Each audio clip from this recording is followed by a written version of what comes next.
toca juicio.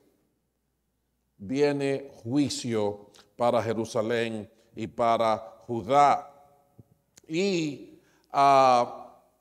Pero ya en el capítulo 4 está hablando de una promesa, de una salvación, de un renuevo del Señor, que es el que va a volver a traer santidad a su pueblo. Y en el capítulo 5 él habla del mundo como su viñedo. Y él dice, esto es lo que voy a hacer.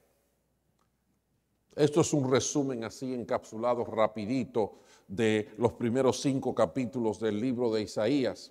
En el capítulo 6, esto es lo que dice, vamos a leer los versos desde el 1 al 8, que en el año de la muerte del rey Usías, vi al Señor excelso y sublime sentado en un trono, las orlas de su manto llenaban el templo, por encima de él había serafines, cada uno de los cuales tenía 6 alas. Con 2 de ellas se cubrían el rostro, con 2 de ellas los pies y con 2 volaban. Y se decían el uno al otro, santo, santo, santo es el Señor Todopoderoso. Toda la tierra está llena de su gloria.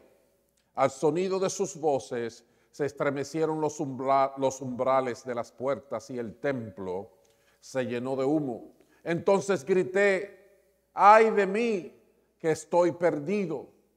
Soy un hombre de labios impuros y vivo en medio de un pueblo de labios blasfemos. Y no obstante, mis ojos han visto al Rey, al Señor Todopoderoso. En ese momento voló hacia mí uno de los serafines. Traía en la mano una brasa que con unas tenazas había tomado del altar. Con ella me tocó los labios y me dijo, mira, esto ha tocado tus labios, tu maldad ha sido borrada y tu pecado perdonado. Entonces oí la voz del Señor que decía, ¿a quién enviaré? ¿Quién irá por nosotros? Y respondí, aquí estoy, envíame a mí. Aquí hay un cuadro maravilloso, un cuadro excepcional que presenta la realidad de un hombre que ya tenía experiencia caminando con Dios, pero nunca había estado en su presencia de una manera tan trascendental. Y antes de entrar en los tópicos que quiero enfocar en este día, no puedo pasar por alto que Dios, mis hermanos, Dios no es cualquier cosa. Dios no es un tema de revista. Dios no es algo que pasa de moda. Dios no es un criterio que yo he creado o hombre alguno, sino que Dios es grande, Dios es soberano, Dios es majestuoso. Cuando Isaías está frente al trono de Dios, es un cuadro increíble, es un cuadro sin igual, es un cuadro de majestad, es un cuadro de poder, es un cuadro de santidad. Es algo que el hombre no puede definir ni puede determinar. Pero el día de hoy no quiero enfocarme en la grandeza y majestad de Dios. Lo que pasa es que me es difícil pasarlo por alto si está ahí a flor de agua en las Escrituras. Pero quiero que veamos que cuando hablamos de un encuentro con Dios, cambia toda nuestra realidad. Cuando hay un encuentro con Dios, cambia nuestra realidad de manera significativa. Cuando tenemos un encuentro con Dios y salimos de su presencia, no podemos ser igual. no es la misma persona que entró la que sale. Y si nos podemos a pensar en eso, nada más tenemos que hablar de Abraham, que hasta el nombre se le cambió a Abraham, de Moisés, de David, de Pedro, el pescador olorosito, cabezón, que de repente dijeron, ¿y dónde este hombre ha aprendido tanta letra? Porque la obra de Dios en su vida lo cambió completamente. María Magdalena, que el mundo por su incredulidad no cesa de dejarse cautivar por pensamientos morbosos en cuanto a la relación de María Magdalena y el Señor Jesucristo. Porque la transformación de esta mujer es hermosa. El apóstol Pablo, que su nombre era verdaderamente Saulo de Tarso, y Saulo era un hombre influenciante, un gran líder, un hombre estudiado, con muy buenas influencias a nivel de gobierno, y siendo judío tenía mucho poder aún entre los romanos. Y entonces Saulo de Tarso, cuando tuvo un encuentro con Jesucristo, su vida cambió rotundamente, completamente, hasta su nombre fue cambiado. Hay la historia de un hombre, y que yo creo que el día de hoy no lo voy a pasar por razones de la tecnología, pero hay un testimonio de una persona llamada Nicky Cruz, que algunos o la mayoría lo hemos visto en una película que se llama El Puñal y la Cruz, que se hizo. Nicky Cruz era un ganguero de los peores en la ciudad de Nueva York. Una gente que vivía en medio de sangre, amenazas, muertes, drogas y cuánta cosa, cuánta perversión había en ello. Pero en ese testimonio, que yo le aconsejo que lo busquen en YouTube, él testifica, estoy hablando de una historia de los años 70, de cómo hubo un pastor que él describió como un flejecito de hombre, porque era delgadito y no tenía una presencia muy fuerte. Se llamaba David Wilkerson. Y cómo David Wilkerson se metió a bregar con las gangas allá en Nueva York sin ser nadie relativamente, ni conocer mucho los asuntos de las gangas, pero sí él sabía en el Dios que había creído y el poder que había en el Señor para cambiar las vidas. Y después de ciertos encuentros y ciertas circunstancias, se vieron en un momento engorroso en el que David Wilkerson se le acercó a Nicky Cruz diciéndole, quiero ser tu amigo, y Nicky le dijo, yo no quiero ser amigo tuyo, que a mí tú no me interesas. Y le dice, Nicky, Dios te ama. Y él le dijo, mira, deja de estar hablando disparate, tú ves, yo creo en el ganga power, decía él, manpower, yo conozco la drug power, todas estas cosas de las corrupciones. Y dice que David Wilkerson se le acercaba y él le dijo, mira, párate ahí, si te sigue acercando te voy a volar la cabeza con un tiro, una cosa. Y David Wilkerson dice que titubeó, pero se siguió caminando y le dijo, yo quiero ser tu amigo. Le dijo, no me interesas. Y le extendió la mano y no se la quiso coger. Pero llegó el momento en que David Wilkerson, aún llorando, se le acercó y empezó a orar. Y le dijo, Padre mío, yo estaba orando por Nicky, que no se me muriera en estas 2 semanas, para yo tener la oportunidad de predicarle este evangelio. y le dijo muchas cosas mientras oraba al Señor ahí delante de él. Y después Nicky dice, cuando él terminó de orar, dice, yo nunca había oído a nadie orando y nunca había oído una oración tan bella como la que él hizo. Y me empecé a sentir confundido, me empecé a sentir que no sabía qué era para abajo, qué era para arriba, qué era el frío, qué era caliente. Estaba todo desubicado. Pero el orgullo del hombre trató de salirle y él le dijo, no, vete de aquí, vete de aquí. Y entonces se vira para darle órdenes a sus súbditos que estaban ahí de la ganga y se encuentra con que sus súbditos están arrodillados en el suelo llorando, diciendo, Jesús, perdóname, Jesús, perdóname. Y ahí se le fue el piso de los pies a Nicky.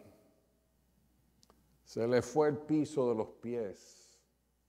Y empezó a llorar y a decirle a Dios, yo no entiendo nada de lo que está pasando aquí. Estoy confundido. Le voy a dejar que vean unas imágenes ahí mientras le termino de decir, estoy confundido. No sé qué es lo que tengo que hacer. No sé qué es lo que está pasando. Pero este ganguero tuvo un encuentro con Jesucristo. Su vida cambió por completo. Y mucha gente ha escuchado a Nicky Cruz predicando el Evangelio y muchos se han salvado por esa persona que Dios salvó. Pero al igual que Nicky, que ustedes lo están viendo ahí, quiero decirle qué pasa cuando tenemos un encuentro con Dios. Oh.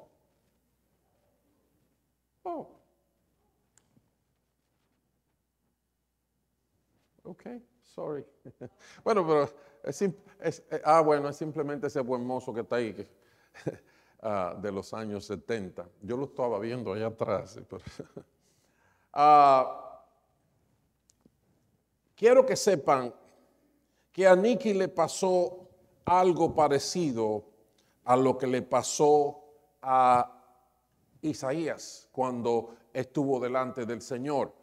Volviendo a los primeros versos, dice que él vio toda esta majestad de todos estos ángeles que decían, santo, santo, santo es el Señor, la todopoderoso, la tierra está llena de su gloria, al sonido de sus voces se estremecieron los umbrales, la puerta y el templo se llenó de humo. Entonces grité, ay de mí que estoy perdido, ay de mí que estoy perdido. ¿Saben? Una de las cosas que pasa cuando tenemos un encuentro con Dios es que se cae la máscara que usamos cada uno de nosotros. Somos expuestos. Estoy perdido, soy un hombre de labios impuros, dice Isaías, un profeta. Soy un hombre de labios impuros. Y les dio una cosa que no podía moverse, no podía hablar, no podía hacer nada. Pero se dio cuenta de su realidad, se dio cuenta de su realidad de pecado. Nicky venía con todos sus aires de este líder de ganga poderosa y que no le tenía miedo a nadie, que había decidido no llorar más en su vida de una experiencia que tuvo a los 8 años. Y de repente lloraba y decía, estoy confundido. No sé dónde está el norte, no sé dónde está el sur. No sé qué es frío ni qué es caliente, no sé qué es blanco ni qué es negro. No sé si voy y si vengo. Cuando tenemos un encuentro con Dios, somos expuestos. Nuestra realidad se conoce. Si recuerdan la historia del apóstol Pablo, el apóstol Pablo era un tremendo hombre, no como Nicky de ganga, pero de estudio, de relaciones gubernamentales, de influencias, de cuantas cosas. Pero cuando tuvo un encuentro en el camino a Damasco con el Señor de señores, Se sintió igualito que Niki, se sintió igualito que Isaías, confundido, perdido, y decía, soy un hombre pecador. Le dio una depresión terrible, se quedó ciego y estaba ahí amargado y que no sabía para dónde iba. ¿Quién es que me habla?, decía él. ¿Quién es que me está hablando? El Señor le dijo, yo, a quien tú persigues. Pero la obra de Dios en Pablo, en Saulo de Tarso, lo hizo Pablo. Pablo, que a uno de sus hijos espirituales, Timoteo, les dijo estas palabras: este mensaje es digno de crédito y merece ser aceptado por todos, que Cristo Jesús vino al mundo a salvar a los pecadores, de los cuales yo soy el primero. Pablo tuvo un encuentro con Cristo y descubrió su realidad. Ustedes ven que la gente habla mucho de filosofías y cuantas cosas espiritistas, de que conocerse a sí mismo y cuantas cosas. ¿Quieres conocerte a ti mismo? Ve delante de Dios. Se va a aprender la luz y vas a ver la realidad. Vas a ver la realidad. Cuando tenemos un encuentro con Dios, somos expuestos. Nosotros nos damos cuenta de nuestra realidad. Yo creía que yo era el muchachito modelo de Doña Mary. Buena gente. Me dijeron, tienes que arrepentirte de tus pecados. Digo, ¿de cuál pecado? Yo no robo, yo no mato, yo ni bebo ni fumo. Entonces, ¿de qué tú me estás hablando? Pero cuando Jesús apareció en mi vida, de lo primero que me hizo consciente fue de mi realidad de pecado. Me hizo ver la luz. Por eso, cuando se habla de un encuentro con Dios, en otro momento se habla de salir de las tinieblas para estar en la luz. Pero somos expuestos. En el testimonio que vemos aquí en esta ilustración, en este precioso cuadro del libro del profeta Isaías, capítulo 6, somos expuestos cuando nos encontramos con Dios. Así que si tú has venido al encuentro con Dios, si tú has venido a la iglesia, si tú tienes una cierta espiritualidad, pero no has visto tu maldad, no has visto tu realidad, déjame decirte que todavía no has conocido a Dios. Necesitas tener un encuentro con Él, necesitas que Él te deje ver la realidad de tu pecado. Pero no solamente nuestra realidad es expuesta cuando tenemos un encuentro con Dios, sino que el profeta Isaías, cuando dijo, soy un hombre de labios impuros, también dijo, y vivo en medio de un pueblo de labios blasfemos.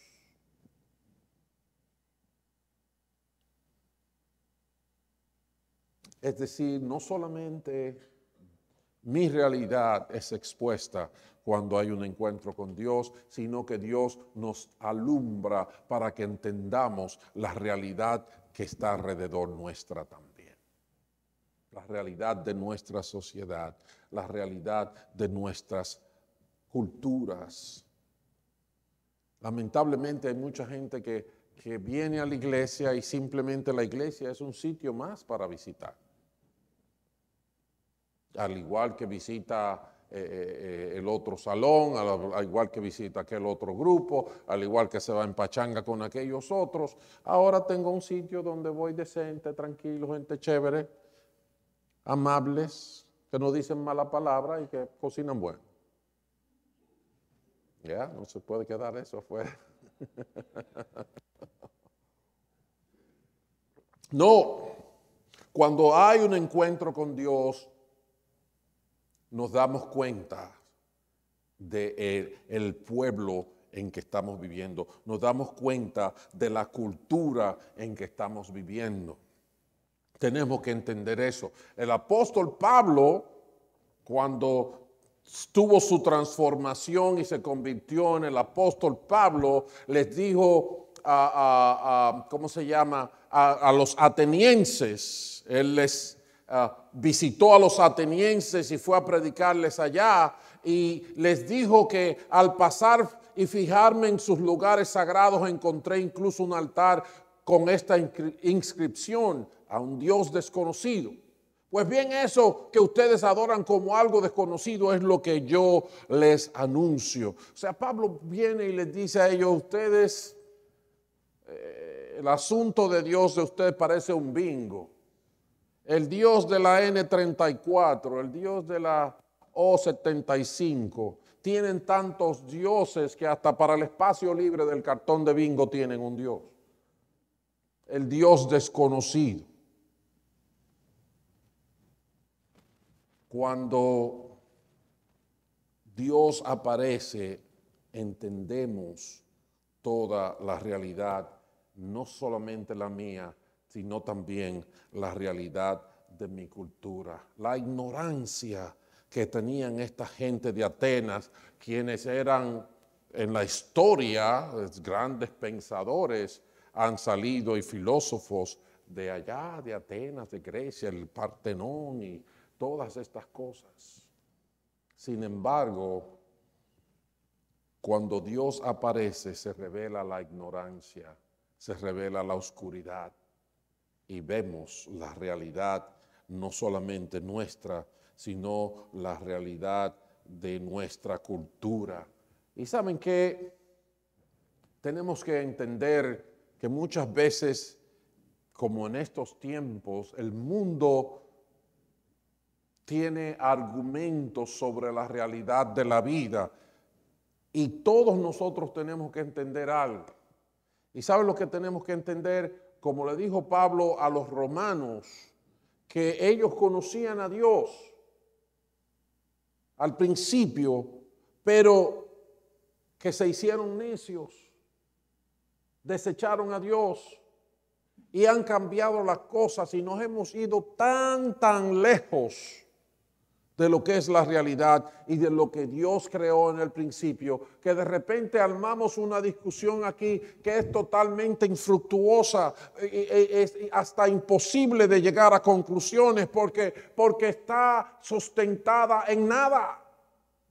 Es en el aire, está sustentada en la realidad que estamos viviendo como consecuencia de doblar, que ya hemos perdido el rumbo hace muchísimo tiempo. Hemos perdido el rumbo de haber perdido el rumbo, de haber perdido el rumbo, de haber perdido el rumbo. Y entonces ahí queremos empezar a discutir.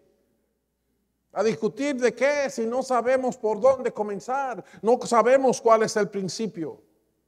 Bueno, Romanos 1 dice que en el principio el hombre conoció a Dios.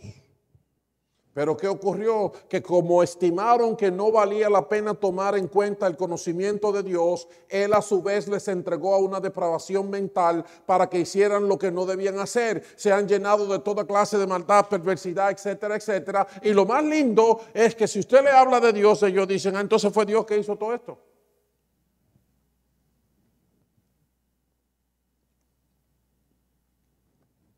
¿Ustedes no han oído eso? ¿Y cómo va a ser que si hay un Dios, como tú dices, santo y bueno, estén ocurriendo estas cosas? Sí, porque nosotros le dijimos a Dios: siéntate ahí, y lo tenemos 4,000 años, 6,000 años esperando que nosotros volvamos donde Él, a hacer las cosas como Él dice. Entonces lo que decimos es que la Biblia está muy vieja y es obsoleta, porque en la Biblia no hay internet, ¿verdad? Ni Google, ni Facebook, ni ¿cómo se llaman las otras cosas esas? Instagram y todo eso, Twitter. No hay nada de eso. Entonces es obsoleta. Hay denominaciones que están abandonando las escrituras para crear su propia doctrina de la vida. Y es lo que dice la palabra en Romanos 1:28. Estimaron que no vale la pena tomar en cuenta el conocimiento de Dios. ¿Cuáles fueron las consecuencias? Toda clase de depravación y desviación que vivimos hoy y que la gente dice que es normal.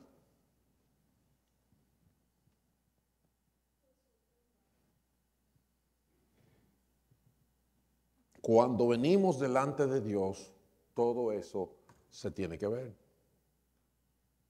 Todo se tiene que ver. Y entonces hay una nueva realidad.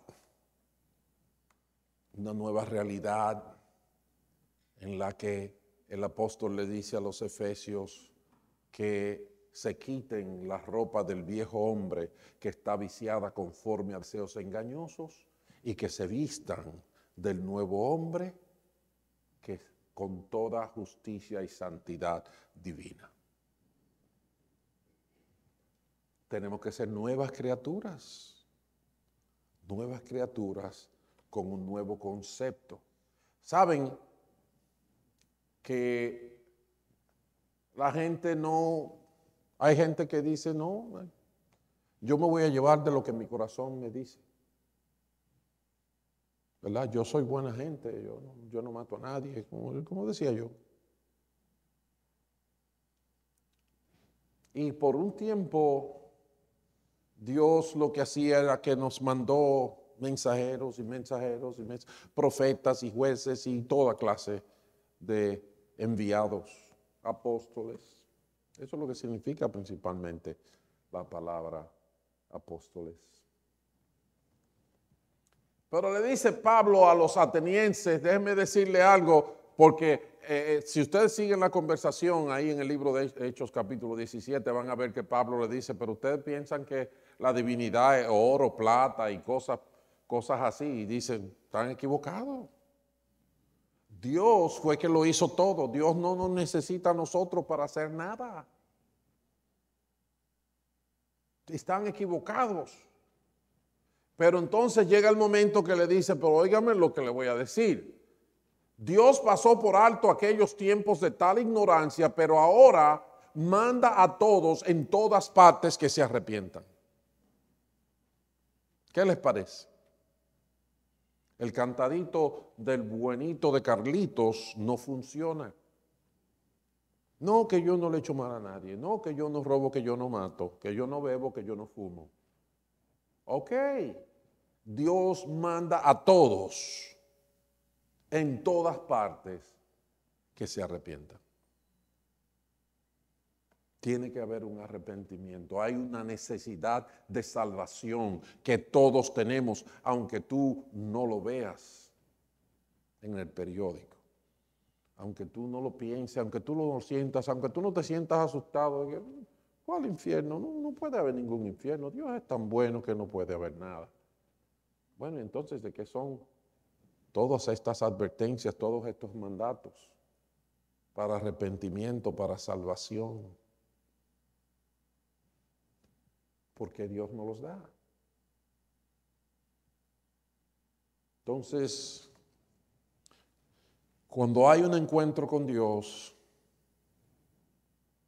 yo entiendo mi realidad y entiendo la realidad del pecado que me rodea. Pero si tú sigues pensando que tú eres la pieza bonita, la pieza que no se equivoca, lamentablemente te vas a quedar enchivado en el fango del desecho, en el fango de aquel que desecha la sabiduría, la gracia, la salvación de Dios. Necesitamos cambio. Hay un llamado a arrepentimiento. Arrepentimiento es cambiar mi mente. Arrepentimiento es llegar a la convicción de que yo no tengo la razón, sino Dios. Dios sabe. Dios nos creó para sí mismo.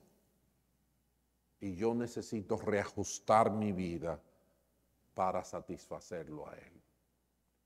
Por eso el Señor Jesucristo nos enseñó a orar: Padre nuestro que estás en los cielos, santificado sea tu nombre, venga tu reino, hágase, Señor, tu voluntad, aquí en la tierra como se cumple allá en el cielo. Y en muchas veces y de muchas maneras, especialmente en el Nuevo Testamento, cuando se habla de sabiduría y de buen juicio, se habla de la voluntad de Dios. Se habla de la voluntad de Dios. Ahí en Efesios capítulo 5, donde dice que no vivamos como tontos, que tengamos cuidado de nuestra manera de vivir, dice no como tontos, sino como sabios, sabiendo cuál es la voluntad de Dios. Un encuentro con Dios, de repente Dios es relevante. ¿Se dieron cuenta en esa foto preciosa, en esa imagen de ahí de Isaías capítulo 6, los ángeles, como dice ahí arriba, dice que los ángeles volaban por encima del Señor, habían serafines con alas, con dos de ellas se cubrían el rostro, con dos se cubrían los pies, decían uno al otro: Santo, santo es el Señor Todopoderoso, toda la tierra está llena de su gloria. Se estremecían los umbrales, todo temblaba y se llenaba de humo. Porque la presencia de Dios lo determina todo, porque Dios es el centro del universo. Quizás no, quizás eso está mal dicho. Dios es el creador del universo. Dios es el creador del universo. Es el centro de mi universo. Pregunta un amigo televidente, como decían, en un programa de televisión. ¿Saben? No solamente pasa esto, no solamente mi maldad es expuesta, no solamente la maldad de mi cultura es expuesta, no solamente se determina la gran necesidad de salvación, sino que cuando nosotros nos encontramos con Dios y dadas las circunstancias y las necesidades que hay, Dios nos habilita para que nosotros seamos la luz del mundo. Fíjense lo que dice ahí en el versículo 6 y 7, que en ese momento voló hacia mí uno de los serafines. Traía en la mano una brasa que con unas tenazas había tomado del altar. Con ella me tocó los labios y me dijo: mira, esto ha tocado tus labios, tu maldad ha sido borrada y tu pecado perdonado. Necesitamos la limpieza que solamente Dios puede proveer. Necesitamos el perdón que solamente Dios da. Necesitamos la salvación que solamente Dios provee. Bendito sea su nombre para siempre. Necesitamos el Cordero de Dios que quita el pecado del mundo, para que seamos aceptos en la presencia de Dios. Pero así como le perdonó su pecado, entonces la voz del Señor le decía: ¿a quién enviaré y quién irá por nosotros? Y respondí: aquí estoy, envíame a mí. Entonces, cuando tenemos un encuentro con Dios, Dios nos revela nuestra realidad. Dios nos revela la realidad del mundo en que vivimos. Nos hace conscientes de la necesidad de arrepentimiento y de la provisión de una salvación que está dada en Cristo Jesús, Señor nuestro. Y Dios nos invita para que nosotros seamos ahora la luz del mundo y la sal de la tierra. Y yo les pregunto a ustedes, ¿no les parece este un cuadro familiar? Entiendo mi pecado, me arrepiento, Dios me perdona, me discipula y me voy a predicar. ¿No les parece eso como la vida natural de la iglesia? ¿No les parece eso? Es tan sencillo como eso. Pero fíjense cómo esto está revelado y determinado, pero desde muchísimo tiempo antes de que el concepto de iglesia se revelara como ese misterio de que habla el apóstol Pablo para esto, para los últimos tiempos. La iglesia del Señor. Que mucha gente dice que no es importante. Pero fíjense cómo desde esta simple ilustración podemos ver ese